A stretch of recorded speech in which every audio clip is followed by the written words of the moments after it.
Bem-vindos a mais um Rivalidades. Hoje o derby de La Capitale entre Roma e Lazio, um derby muitas vezes fratricida e cheio de violência, coisas que nós não gostamos, certamente, e queremos, obviamente, que fosse erradicado o futebol. Pelo menos os clubes, a nível de direções, têm ido um pouco nesse caminho. As manifestações, muitas vezes fascistas, racistas, xenófobas, por parte, sobretudo, dos extremistas de ambos os clubes, porque muitas vezes aponta-se a Lazio como tendo uma tendência para a extrema-direita, e é verdade, mas a Roma também tem uma claque com tendências neonazis ou neofascistas, se quisermos. Portanto, há aqui esse sentimento que está muito imbuído também no país, pelo seu passado marcante, mas pelo menos os clubes têm-se diferenciado daí, têm tentado diferenciar-se, afastar-se do que se passa nas bancadas, entre essas claques mais radicais, e sobretudo tem-se olhado um pouco para o futebol. É também o derby, se calhar, da quarta equipa mais importante de Itália neste momento, embora o Torino, Bolonha, Génova e o próprio Nápoles, que está nesta luta recente, a Atalanta também possa aqui entrar um bocadinho na discussão, mas neste momento diria que Lazio e Roma e Nápoles se calhar discutem de forma mais acérrima qual é o quarto grande de Itália. Parabéns pelo equipamento, geralmente é sempre uma grande diferença, se bem que este também é bem bonito, tem aqui bem gravado o nome Lazio, e o azul da Lazio vem uma homenagem ao olimpismo grego, e é baseado sobretudo por aí. As cores da Roma, se quiseres contar, mas são... Não, podes contar.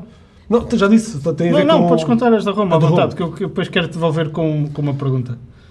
Está bem. Porque o vermelho tem a ver com a Roma Imperial e o amarelo vem do Vaticano, da ligação religiosa. Qual é a pergunta? Ia-te fazer uma pergunta que tem a ver com a tua parte inicial, que é o que é que tu achas mais perigoso? Ir ao derby de Roma ou ir ao derby ou ir ao Superclássico argentino, entre o Boca e o River? É uma boa pergunta, por acaso. Uma boa pergunta. Porque eu estive a refletir e não sei se não é o evento, mais perigoso, o derby mais violento, que mais riscos acarreta. No futebol europeu eu tenho quase a certeza que sim, embora nós já tenhamos falado de algumas rivalidades bem acérrimas e violentas também, mas eu acho que a Roma-Lazio, ou Lazio-Roma, é um jogo de muitíssimo risco, e ao longo da história existem esses episódios. Numa cidade também ela, que vem da Antiguidade Clássica, como toda a gente sabe, no fundo aquilo que Lazio e Roma procuram é definir quem é o imperador de Roma, entre eles, e é tão importante... é mais importante do que ser campeão italiano, se calhar. Sim, os títulos, ok, tudo bem, mas é mais importante, se calhar, ficar à frente do rival, do que outra coisa qualquer. E, até porque os títulos equivalem-se muito, a verdade é essa. Há uma equivalência, mas depois há essa luta, época a época, jogo a jogo, de se superiorizar.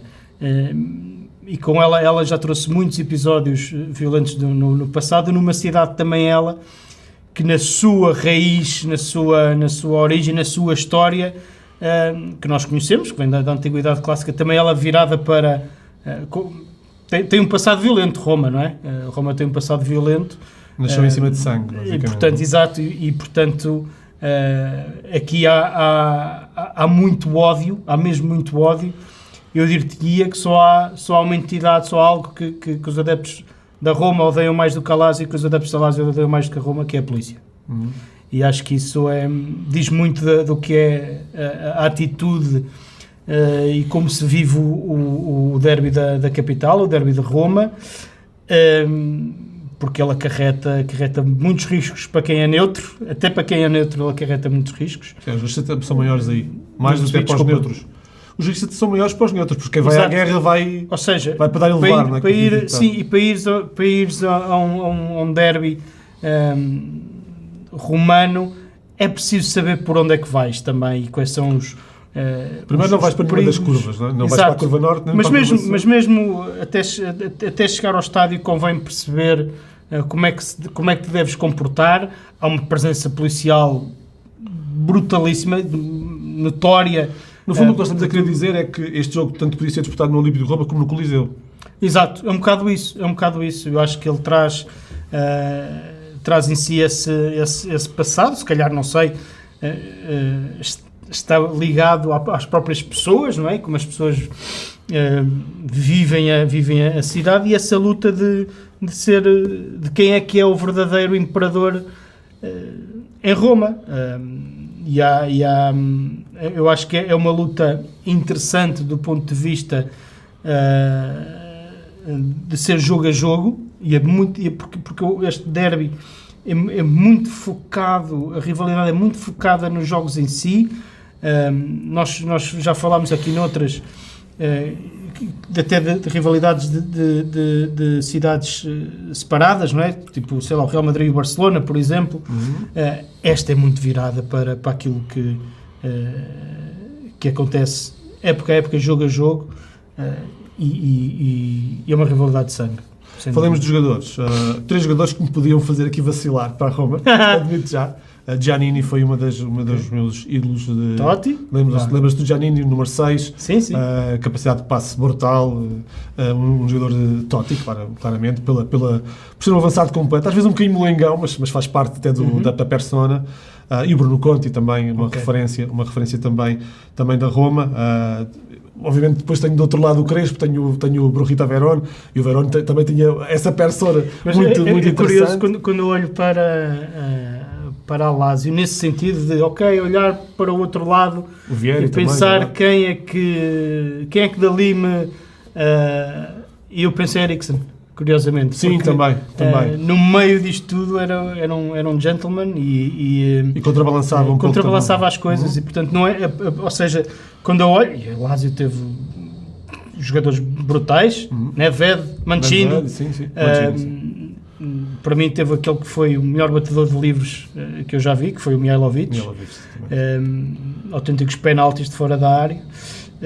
Mas lembro-me muito de Sven-Göran Eriksson, também marcado obviamente pela época de sucesso que teve. Pelo título, sim. E que teve resposta imediata da Roma já agora. Até por isso há muita sim, com o Capello, em que a Roma foi campeã, portanto a Lazio foi campeã a última vez em 2000, a Roma foi a última vez campeã em 2001.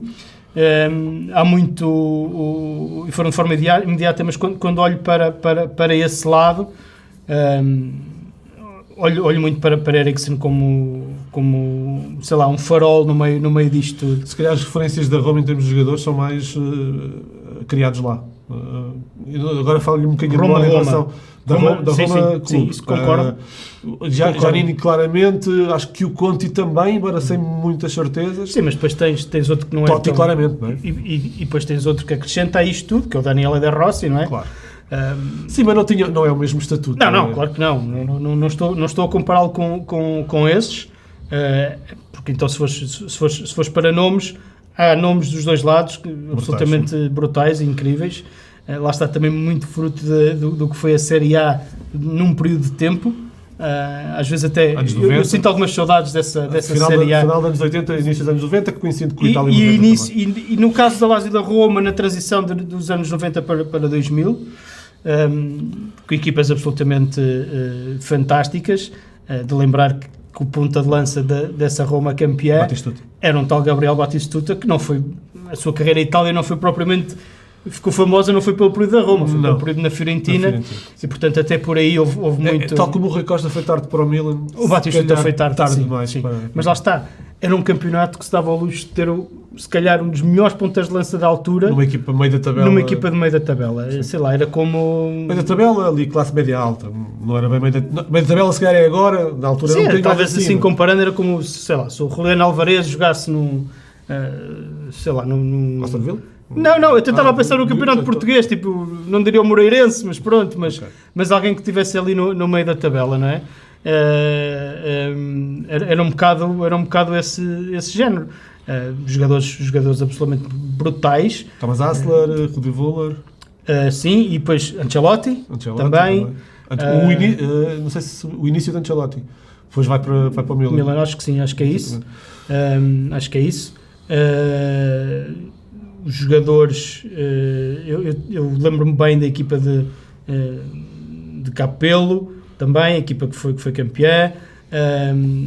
Tinha uma equipa realmente muito, muito boa, como resposta também à conquista da Lazio. Olhando para hoje, acho que essa luta de busca pelo quarto grande, ser o quarto grande, ela continua, porque claramente nem um nem outro conseguiram chegar, ao contrário do Nápoles, que se está a bater lá. Eu acho que houve um momento em que a Lazio esteve lá perto, foi no ano do Covid, em que está a liderar a série. Tu nunca sabes, os seus não existem no futebol, não é? Sim. Nunca sabes, mas há ali uma fase pré-Covid em que a Lazio está claramente a dominar. Mas não tem consistência, a questão é essa. Não sabes essa época, porque não tem, a época muda. Um ano off toda a gente pode ter. O Leicester também foi campeão em Inglaterra. O que eu estou a dizer é, de forma mais consistente... Isso não, o dinheiro e o poder está no norte. Isso não. Sim, mas quando tu comparas, por exemplo, quando olhas para a Atalanta, quando olhas para o Nápoles, parece que há ali uma maior consistência nos últimos anos. Mas mesmo assim abaixo. Acho que se calhar estamos a dizer que a Lazio e a Roma andam mais assim. Se calhar o Nápoles está mais estagnado agora numa posição ali média alta. A Atalanta é trabalho de assinatura, não é? De assinatura, sim, um treinador... Do Gianpiero Gasperini, se calhar quando o Guardiola sair do Manchester City vai quebrar, quando o Gianpiero Gasperini sair da Atalanta vai quebrar provavelmente vai quebrar, porque é muito do seu trabalho, muito do seu dia-a-dia, da forma como encara o futebol, e com nuances claramente muito fora da caixa, e que nós notamos até nos últimos tempos nos embates com o Sporting do Ruben Amorim, portanto. Deixa-me só voltar aqui um bocadinho à origem dos clubes, porque a Lazio nasceu primeiro e depois veio a Roma.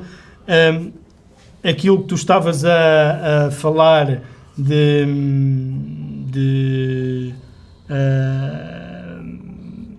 parte política, eu acho que essa também é outra parte que nós temos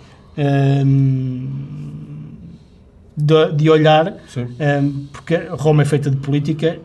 E não é só na Antiguidade Clássica, obviamente. Claro. E o nascimento dos dois clubes está intrinsecamente ligado ao movimento fascista. Sim, dos dois. Dos dois, é verdade. Por um lado, há uma ideia de Mussolini que quer que haja um só e grande clube em Roma.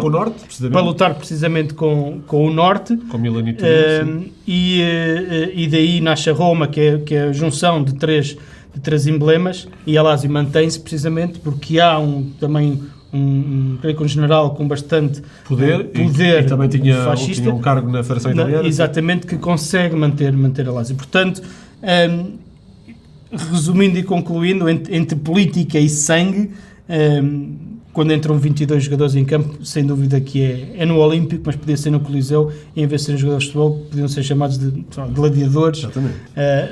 Sendo que, em relação ao Mussolini, só para completar, há uma ideia, uma teoria, nunca foi... Consta que o Mussolini não gostava assim tanto de futebol, gostava era de boxe, faz sentido, e que disse durante muito tempo que a Lazio era o seu clube de eleição. É uma teoria que não está aprovada, há quem diga que é o Bolonha, portanto, não sabe muito bem. Pronto, depois... Agora, que há sempre um aproveitamento político de uma equipa e do futebol e do desporto, isso há sempre. E provavelmente por isso é que foi criada a Roma, que era para que a Roma pudesse ganhar, ombrear os clubes do Norte, e então poder ser a bandeira do regime. Isso é uma coisa que quem for a rever os rivalidades todos, e sempre que houver um período de ditadura vai perceber isso de uma forma clara, que é o aproveitamento político sobre o futebol.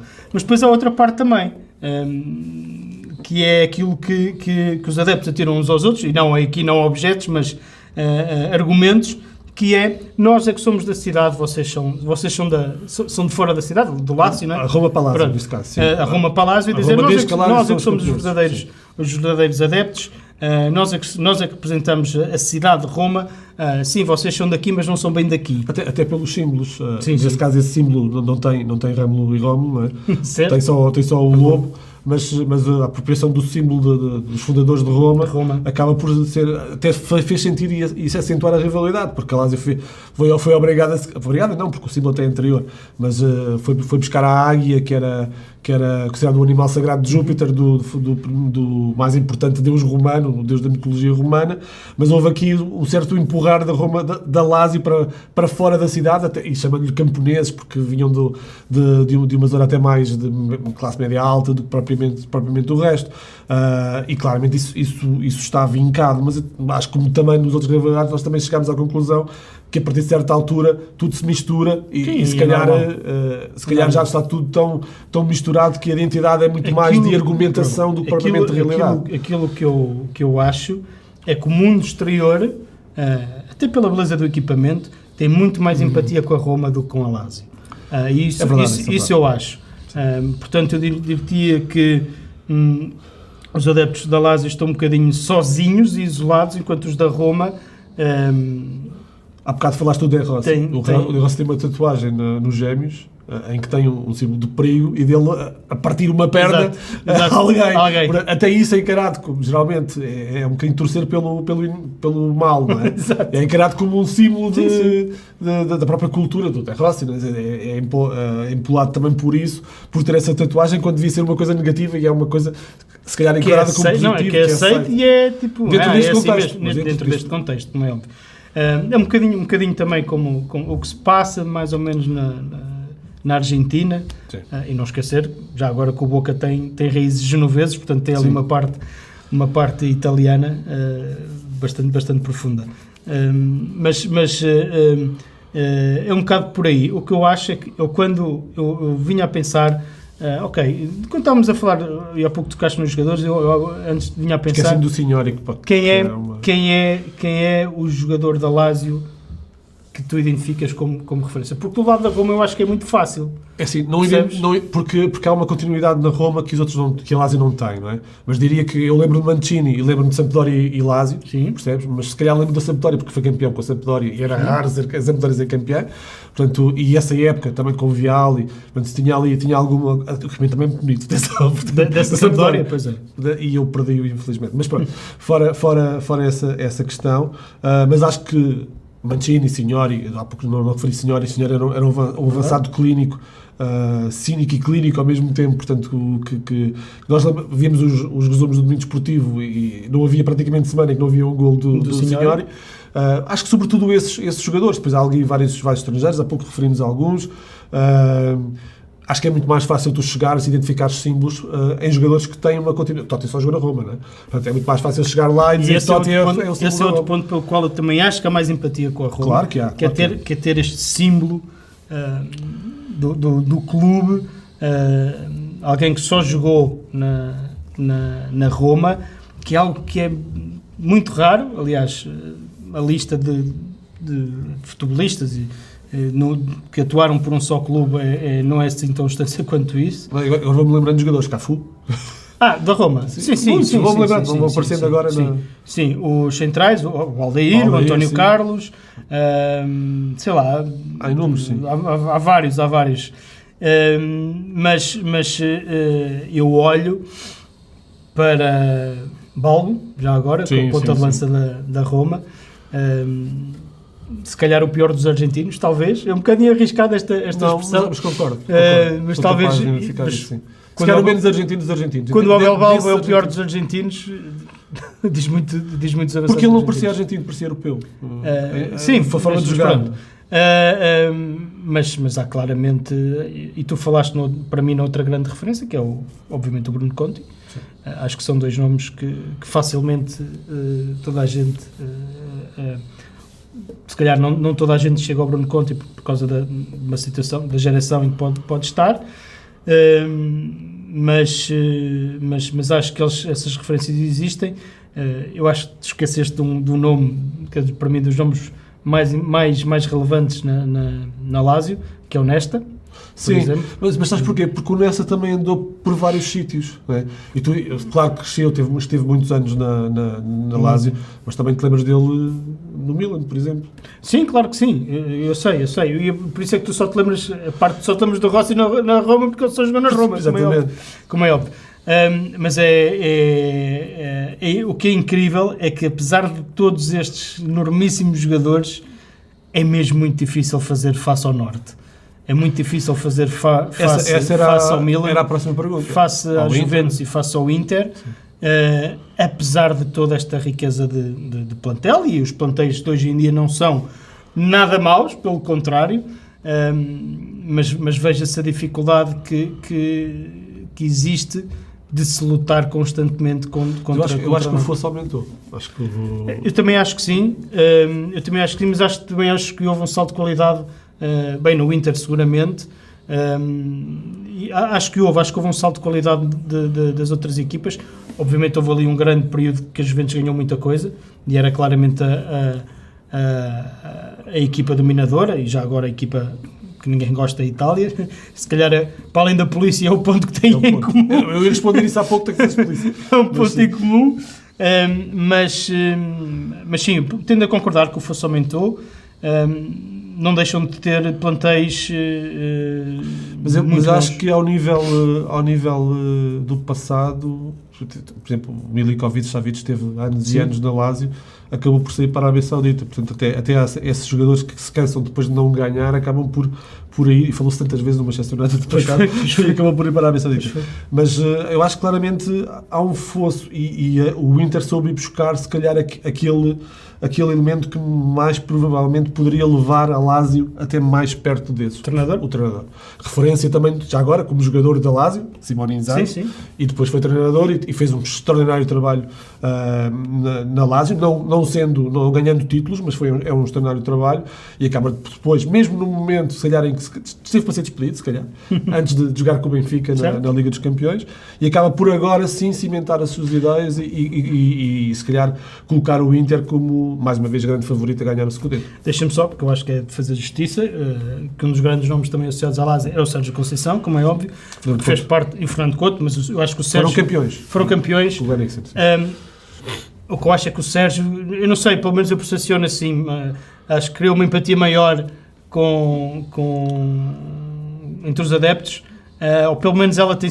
O Fernando Couto é uma pessoa que está mais reservada nas suas aparições públicas, tem alguns também episódios muito interessantes também. O Conceição também teve Inter, portanto, teve. Mas o Fernando Couto também teve os seus episódios interessantes nos episódios de sangue, por assim dizer. Exatamente. Sem ter sangue, esteve perto, mas eu acho que o Sérgio foi alguém daquilo e nós nessas alturas que já vimos bastante futebol italiano, quase que ver um cruzamento do Sérgio Conceição, perceber, ok, isto tinha muita probabilidade de ser golo, porque eu acho que foi alguém que naquela equipa, sem dúvida, teve uma presença muito grande, e é por isso que eu acho que até hoje os adeptos da Lazio o reconhecem como um dos seus. Todos os verões se falava que ele, para chegar mais tarde, ia treinar na Lazio. Ainda não se concretizou e agora está livre, mas parece que ainda está um bocadinho difícil de se concretizar. Eu diria que o fosso está maior e não há grandes probabilidades de Lazio e Roma, a não ser que os três grandes de Itália falhem todos ao mesmo tempo, que é um bocadinho que acontece também em Portugal, não é? Só que os três grandes acabam por falhar, os outros têm ao mesmo tempo, portanto, os outros têm hipótese, é que se pode aspirar a uma Roma, uma Lazio, chegar ao Scudetto. Obviamente que há taças de Itália, há outras competições em que podem aspirar, mas o Scudetto em si encerra uma dificuldade perante estes gigantes muito grande. O Scudetto que há entre Lazio e Roma é só um a ganhar o derby. Sim, isso está bem, mas ok. E terminar já chegámos aí. Mas terminar acima. Mas quem pensa assim também não chega lá, não chega acima. Já agora, a Roma terminou sempre mais vezes acima do que a Lazio. Sim, mas ok. Mas se tu te contentas em só ganhar o derby, nunca chegarás a ganhar o Scudetto. Tens que esperar a mais. Verdade, tudo bem, mas a verdade é que a realidade que os adeptos vivem depois é muito esta. É o Império Romano. É o Império Romano, é uma luta pela posse do poder, neste caso futebolístico, dentro de uma cidade histórica. É com esta cidade histórica, esta luta, esta batalha, que acabamos este Rivalidades. Voltamos em breve.